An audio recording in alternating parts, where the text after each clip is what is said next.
Hi guys! Hi everyone! Good evening! This is Manay Gina and welcome back sa aking YouTube channel.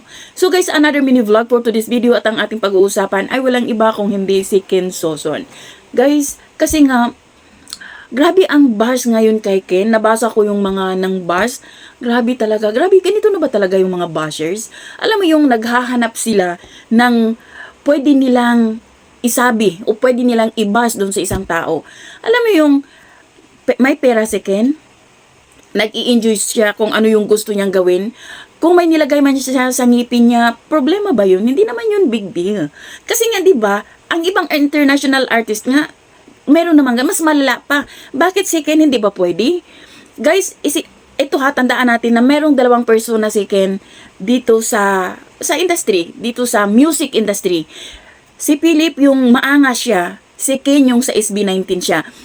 Iisang tao pero dalawa ang persona ni Ken. Guys, hayaan natin si Ken kung ano yung gusto niya. Grabe naman. Pero for sure, ang mga 80 naman, hindi, alam kong hindi sila yung nang bars dito kay Ken.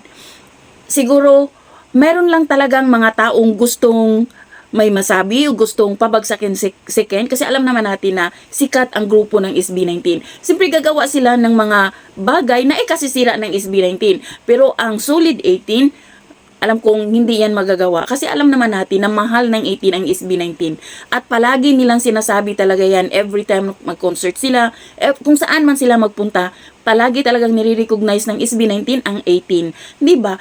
Ang babait nila, tingnan mo si Ken, nag-deactivate niya ngayon yung kanyang TikTok account. Sana naman sa mga bashers, hayaan na natin. My God, grabe na kayo kumangbas kay Ken ha.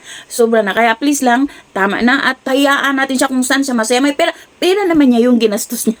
Bakit ano bang problema niyo sa pera ni Ken? So kung wala kayong pera, hayaan niyo si Ken kasi may pera siya. Kaya niyang gawin ang gusto niya. So yun lang guys. Thank you for watching. Bye!